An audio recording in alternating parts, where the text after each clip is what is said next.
Hello, and welcome to Health and Fitness Redefined. I'm your host, Anthony Amen. Join me today as we take a dive into the world of health and fitness, where we learn how to overcome adversity, depict fact versus fiction, and see health and fitness in a whole new light. Thank you guys for joining us on this episode. As always, if you'd like any more future quick tip episodes, please reach out. Health Fitness Redefined with the D at the end, podcast at gmail.com. So Health Fitness Redefined podcast at gmail.com. Happy to take any topics. I know we've dove into a bunch, and I've gotten amazing feedback, and your listens have really shown me how much you guys love those quick tip episodes. So I do plan on doing those for the foreseeable future. So thank you so much. And as always, thank you so much for being a listener. Without further ado, we're going to get into today's episode. Today's episode, we're going back to more of the psychology of fitness. You hear this a lot throughout, especially the last couple of years. It's way less about doing 10 squats perfectly with this kind of format, this training regimen, than it is about actually consistently showing up, doing the work. You're going to get better results as long as you're making the effort to show up, making the effort when you're home, than even doing the world's most optimal program and then doing absolutely nothing when you're home. So without further ado, I'd like to welcome today's guest, Austin Wheeler. Austin, it's a pleasure to have you on today. It's a pleasure to be here. Excited to do this episode. I know we talk a lot about psychology because that actually is my background as well. I didn't tell you that pre-show. All right. So definitely something we can have a nice conversation about. But before we do that, why don't we just tell the audience a little bit about yourself and how you became a coach? All right. So, I became a coach almost on accident, right? It was kind of just, hey, you played here. We liked what you did as a player. We want you to come back and coach the kids. So that, as far as my first coaching experience, that's how it all got started. Now, I coached youth sports. I did youth football, youth basketball for AAU, summer traveling tournaments, and then I also did track and field. So did boys and girls track camps over a few summers. One of the main things I learned while doing this was that it's going to be very difficult for me to change a child's behavior when the parent is arguing something else. For example, if I'm telling a kid, hey, you can't immediately leave a workout to go kind of bury your face in a bag of Doritos, right? That's not gonna provide us our benefit. That's a much harder conversation if the parent is only buying bags of Doritos. So kind of moving my focus to being more parent centric and really being able to lock in on what kind of habits can I give parents that are going to benefit kids and parents long term. Yeah, and I know you mentioned previous show that you did study psychology through college. So why don't you talk us a little bit about why you chose that field? So I've always been interested in the why of how decisions are made. I think a lot of it comes from youth coaching. You see kind of the 11 and 12-year-olds, how they behave and how they interact. And sometimes it makes you kind of step back and it's like, okay, what is really going on here? Like, why are we acting like this in the middle of a tournament, right? And all of kind of just that repeated. And it eventually led me to say, okay, well, I think this is something that I want to study because it's relevant to what I'm doing, what I love doing, and what I will continue doing. But I think this is going to be a more useful thing to me than like a kinesiology degree per se.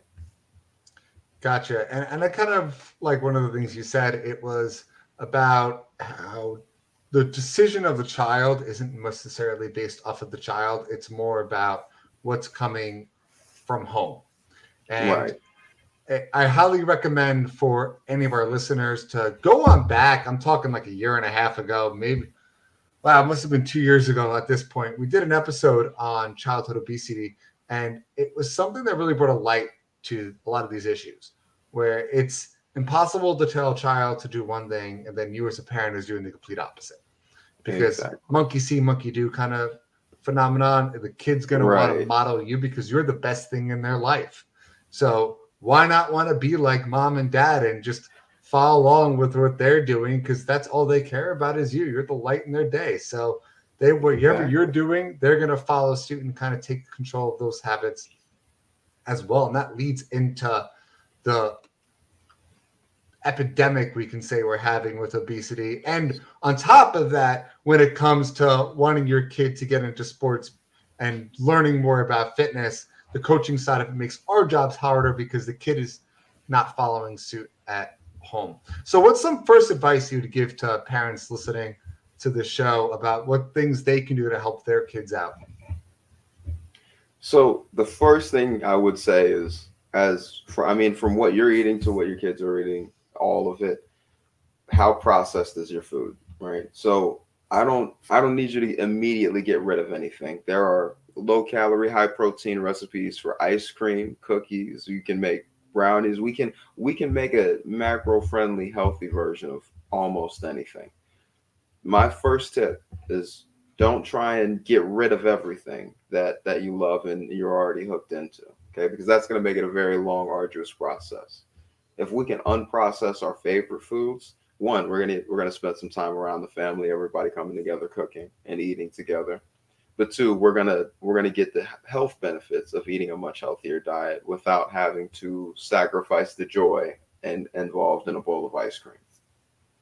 Yeah, I talked about this previously too, but good advice as far as there's always healthier options. And it's just slight changes, not get rid of the brownies. It's make the brownies slightly healthier. Hmm. These little That's tiny things. And then you eventually get into these habits where I have a peach sorbet I keep in my freezer. Can't have dairy. It's the only okay. reason it's not peach ice cream. But Okay. I'm not gonna have the entire tub. I literally have like a little tiny scoop a week, satisfy the craving, and that's the end of it. Move on to my Mhm. day, and that's teaching those kids the self control. I don't have kids, but Exactly. I can come first and say if someone saw me and started mimicking these habits, it's here's self control that I'm putting in my life to help you as my son or daughter really move forward with their lives of don't overindulge in certain activities. Take a little Right. bit and move on from it. 100%. So 100% agree. I know you were telling me a little a pre-show. It was more for you to you were coaching these kids. You saw a lot of habits at home that you wanted to change, and you knew that kind of directed directly from the parents. Yes. So you started working in that. You started telling the parents to make small little habits. What about specifically on the fitness side of things? How did you approach those kind of conversations? And what are some advice you can leave on that end? So, so to be honest, I think it's something that I say a lot, and I think it's kind of something that you hinted at in the pre-show. So I would think that it's something that we agree on, right? Fitness is really, it's not the most optimal thing in the world. It's not the best program. It's not the best anything, but it's the amalgamation of your daily decisions over a period of time, right? So as far as on the fitness side of things, people often are afraid of starting because they don't know where to start. And it's like, if you've never trained before, you going and playing hopscotch with your kids for 10 minutes a day is gonna be a higher activity level than what you're used to, right? I consider anything a workout where we breach the comfort zone. So if that, right, 10 minutes of hopscotch is you breaching your comfort zone in terms of the physical activity that you usually will keep up throughout your daily life, then at that point we're getting better. So it doesn't need to be anything big or crazy. It needs to be something that we're going to do daily. Yeah, it's I like the hopscotch analogy. It's something it doesn't sound intimidating to just go outside and play hopscotch because you're breaching that comfort zone.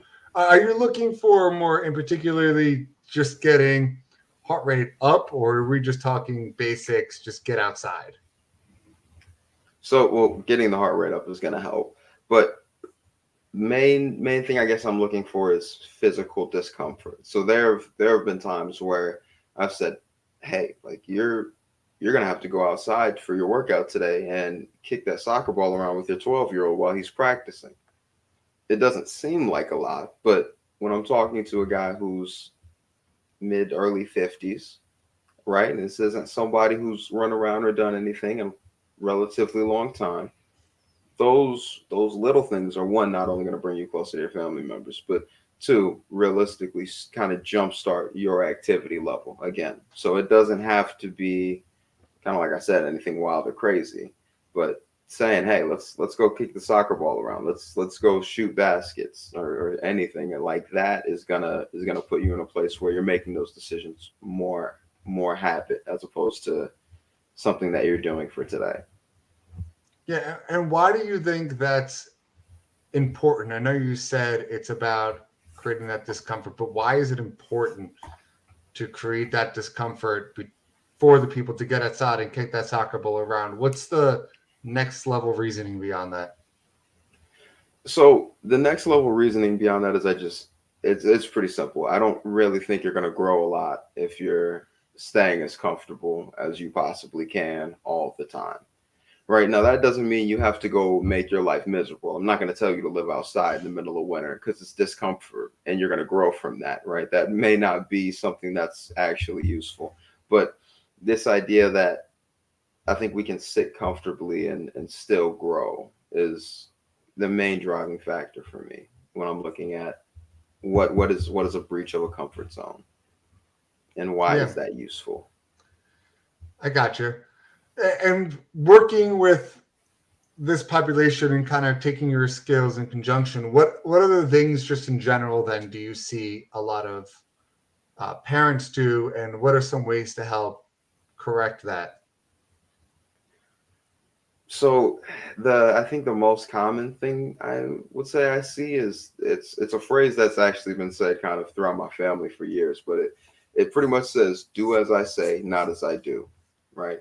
And what that means is I'm going to sit here on the couch, drink a beer with my hand in a pail of cheese puffs, and I'm not going to move for the next 3 hours. But you go outside and you run around, right?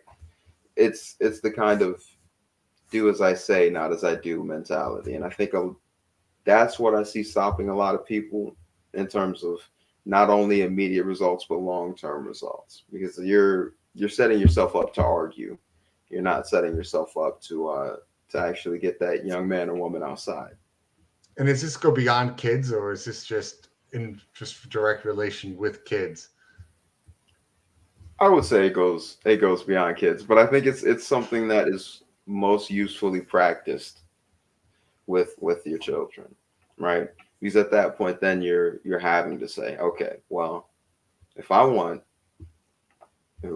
so and so to go outside for the next hour, but he or she has never seen me go outside, I now have to go outside to set that example. Awesome. I definitely couldn't agree more. We're going to take a quick break from the word from our sponsor. And on the flip side of this, Austin, I really want to dive into more of what that programming looks like. So if we can really hit it, and I think our listeners will learn from it and take some notes and just be able to walk away from this episode being like, this is something I've really learned and moved forward from. So we're going to take a quick break, guys, and we'll be right back. So stay tuned. For us, we know what it's like to feel unhealthy, depressed, and downright defeated. We want to show others there is a right way, and through fitness, you could do anything you set your mind to. Fitness can give you that motivation, confidence, energy you need to bridge that mental gap and prevent you from missing important life events. We understand it's about feeling better, living longer, and being good examples for our kids. We understand this because we live it. And for us, that's the redefined difference.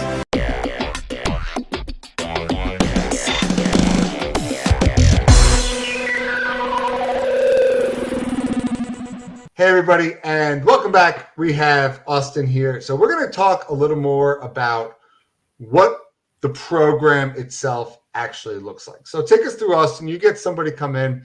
It's a 12-year-old who wants to work in his skills. You're working with the parents.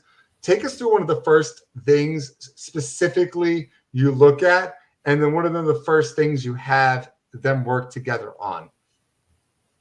So the first thing that I'm always looking at is one, how many hours are we sleeping, and two, what are we eating? So as far as kind of what I said before with high protein, low calorie recipes, one of the first things I'm doing is saying, hey, what are your kids' favorite foods, right? Because I think we've all kind of had that experience or seen the commercial of, or had that experience with a niece or nephew for if you don't have children, where it's, hey, you've got to eat your broccoli, you got to eat your green beans, and you hear the famous, no, I don't want to, right? So finding ways that we're going to provide quality foods with quality taste.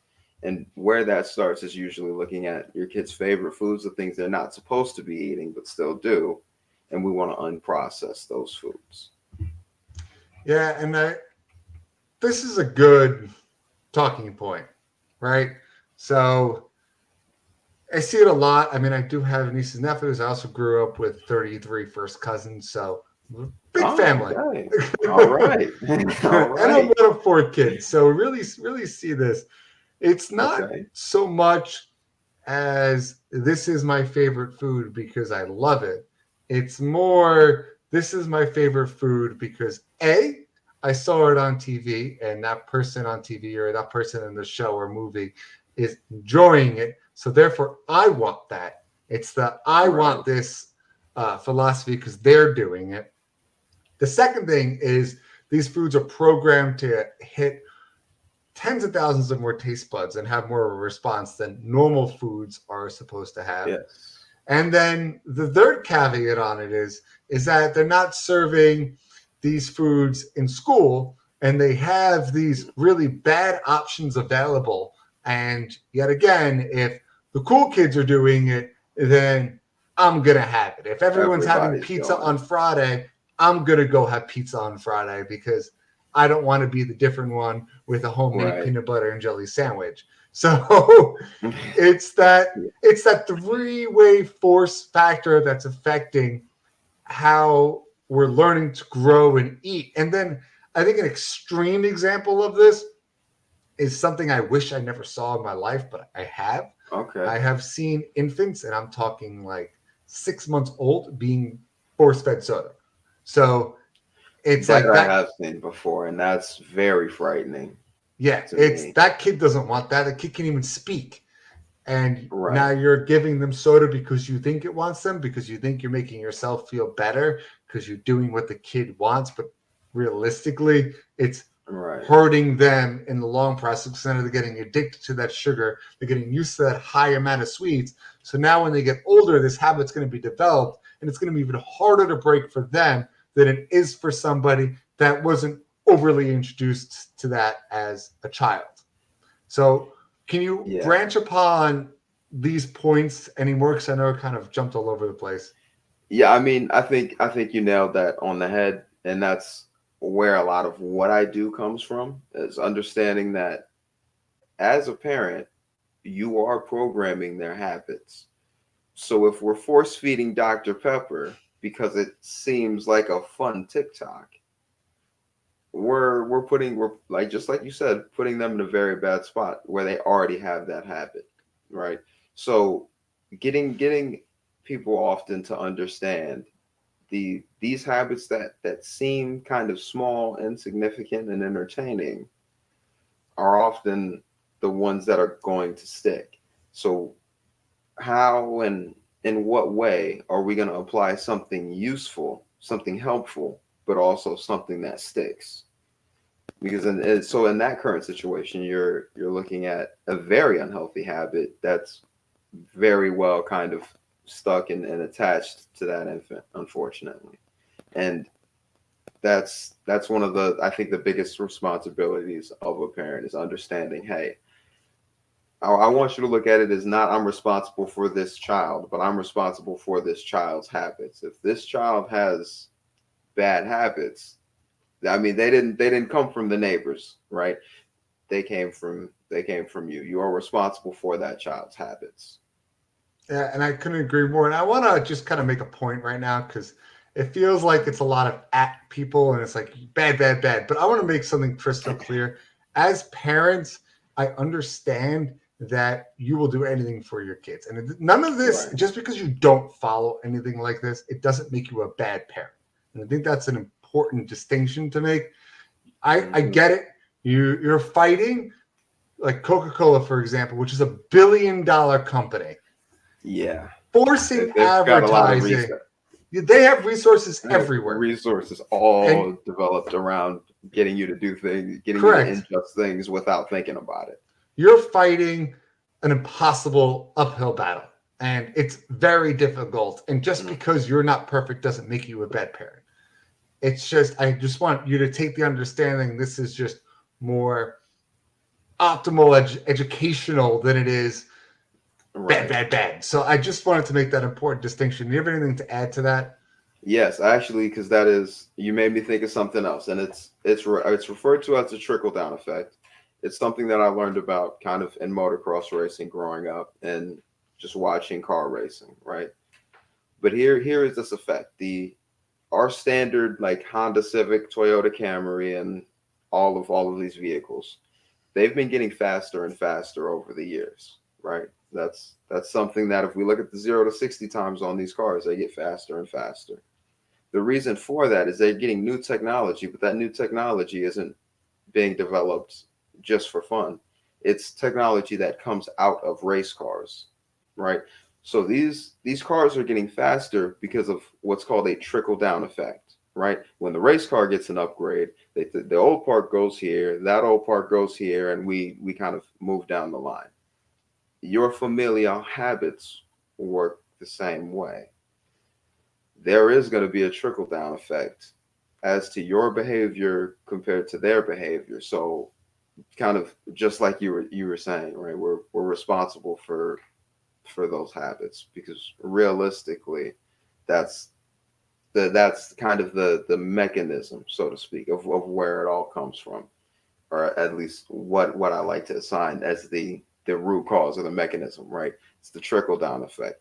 Like I said earlier, if you've got a 12-year-old with bad habits, the chances that those habits came from the guy who lives next door to you is pretty low. In Yeah. fact, And I think a really good example from my generation is Tropicana or just any kind of orange juice, where it mhm. was always told that this is what you do for breakfast. This is healthy for your kid. This is something they should be drinking. Put this here, and then V8 and V8 Fusion and all Oh, Gatorade comes out. And it's like, this is the best, healthiest thing you could do for your kids. So right. parents, of course, want to do the best, healthiest things for their kids. You're a parent. So you just go out and you buy these products and you give them to your kid. And you're like, I'm Hmm. doing the right thing. But then we find out 15 years later that was one of the worst things we could have been doing. So does it make you a bad parent? Well, Absolutely not. And no, so just that's. I want to make one understand point that. here with that. I Sure. want to make one point here with that. It's kind of what you said earlier. There is somebody who sits in $100,000 office whose sole job and purpose it is to spend all day thinking and planning about how they can get the cheapest goods into your kids' mouths for the most expensive money or for the largest amount of money, right? So they're not necessarily going to tell you everything all the time when it comes to the overly processed foods. There are things that we figure out later in life that doesn't, kind of like you were saying, it doesn't make you a bad parent. It's just we've got to understand that's the battle we're up against. Is we're up against a guy in an office who doesn't do anything else but try and breach your level of security in a sense to make money realistically. So Yeah, it's it's, true. And then I guess just to kind of push the conversation forward and get to the continuing of moving forward and make the right decision, we start doing this healthier habits. We start getting uncomfortable. What's the next step after A, doing the hopscotch as your analogy, and then B, taking the processed foods and just making them slightly healthy? What's the next step beyond that we can start working on? often it's your sleep habits. Realistically, I've had guys say, "Hey, I've been working out for years and I'm not making any progress." I said, "Well, what time do you go to bed?" Oh, well, I usually go to bed pretty late, maybe 12:31. What time do you wake up? Oh, I usually get up pretty early, man. I've got kids, they get me up early in the morning. And it's like, hey, we're figuring out that at so in this particular example for the guy I'm thinking about right now, you're 45 years old. 4 hours of sleep a night is not acceptable for anybody. The older you get, the more sleep is going to affect kind of your hormone balance, and it's going to affect how your insulin is. It's going to affect how much cortisol you're walking around with on a day-to-day basis, and a lot more than that. So realistically, the most important thing is going to be how much are you sleeping? Because I like I said earlier, I can give you the most optimal program, but if we're not with correct habits, then that's not going to help. And that's kind of the situation that a lot of people find themselves in. It's like, hey, why did I stop progressing? Well, you can make a certain amount of progress on 4 hours a night, but you very quickly are going to reach a threshold where your body's like, I'm not willing to push this any farther. Yeah, and I think it's even more as important as teenagers, where when you're growing and you're hitting puberty, Oh yeah. you need 9, 10, 11 hours of sleep. It's not unheard of. Non-negotiable. It's non-negotiable. If you're watching this, go to bed. I don't know what time you're watching this at. Take a nap, right? If you feel like this applies to you, take a nap. We'll talk later. But that's kind of the main next place that I'm going. I think oftentimes people get excited about the workout, and it's like I'm programming you 2 heavy lifting days a week. Like that's that you going to the gym is not what's gonna take over this entire program, right? Us making sure we're eating correctly, and then us making sure we're sleeping correctly is going to be the bulk. I don't want to say the bulk of it, but the bulk of what we start with, for sure. Yeah, and I just want to just kind of add this in here, where I'm actually working with a couple of guests I'm going to have in future episodes, and it's going to be sleep experts, because I'm going to tell you Yes. kind of what you brought up was 9 out of 10 times the reaction I get when a client signs up and I give them their intro packet. The very first thing it says is big bold letters, get more sleep. And I always have a reaction from them. Wow, I wasn't expecting that one. I'm It's pretty like, sure I sleep enough. It's like, no, no, you don't. they go, I was expecting fitness, diet. You literally wrote the first thing, the most important is get more sleep.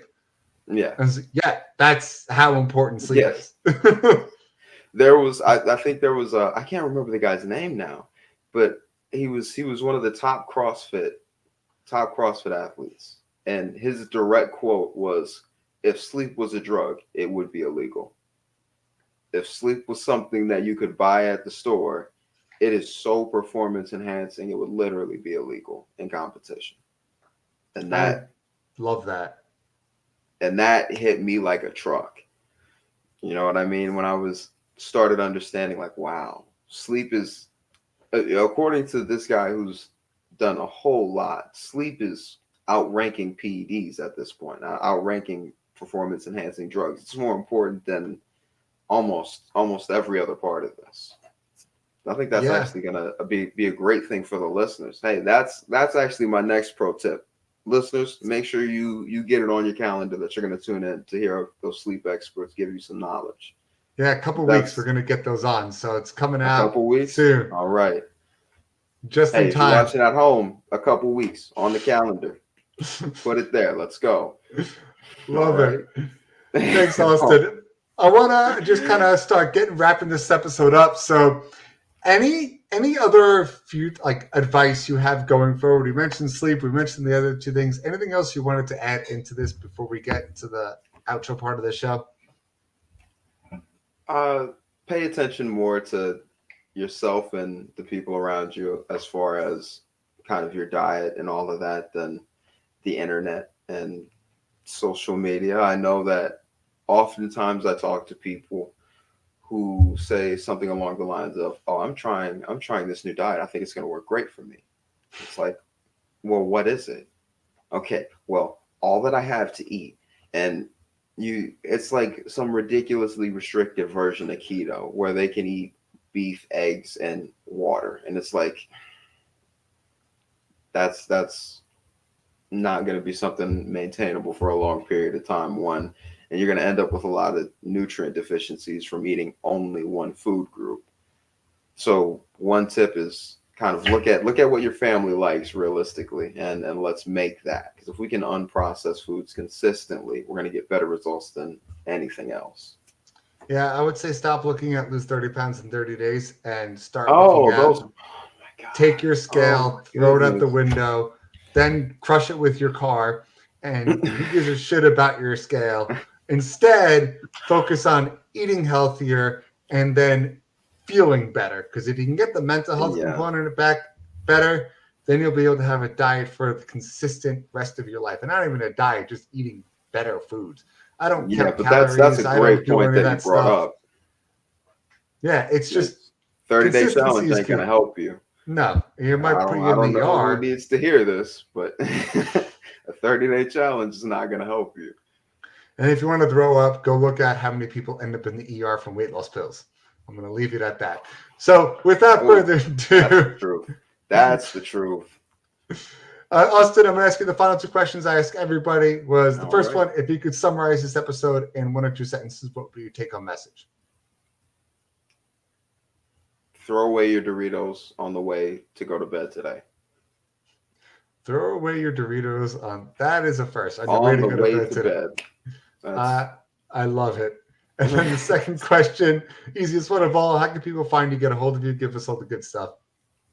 yeah, honestly, LinkedIn and my LinkedIn is just Austin Wheeler. It's just my name. And then Instagram is Austin_Wheeler22. Uh, honestly, love receiving messages on there. Reach out, let me know what you guys thought. And if you have any questions on coaching one-on-one with me, let me know there too. Love it, man. And thank you for kind of joining us in this week's episode of Health and Fitness Redefined. Yeah. Don't forget, hit that subscribe button and join us next week as we dive deeper into this ever-changing field. And remember,